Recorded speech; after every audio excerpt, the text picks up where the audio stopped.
O bog, ravno ste me zasačili, ko sem bral knjigo. Priporočam. Moje ime je Jani, pomagaj. In danes vam bom pomagal, da bo vaša izkušnja v gledališču boljša za vas in za ostale.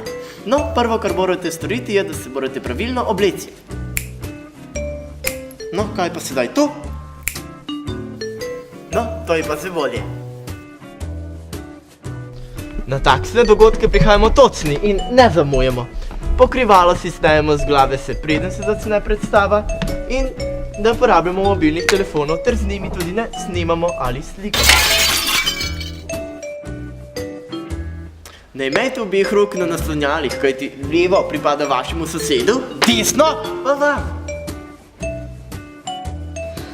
Pomembno pa je tudi, da pred predstavo ne jemo jedi z izrazitim vonjem. Vam priporoča Jani, kot so recimo čebula, česen in podobno.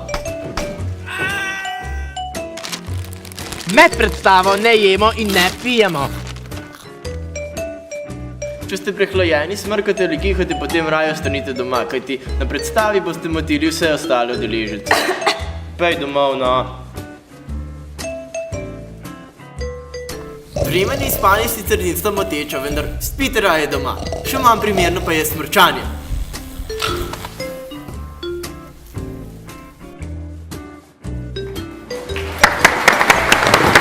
Na koncu pa tudi, če vam predstava ni bila všeč, se vsaj pretvarjajte tako kot jaz, da vam je bila. Bravo!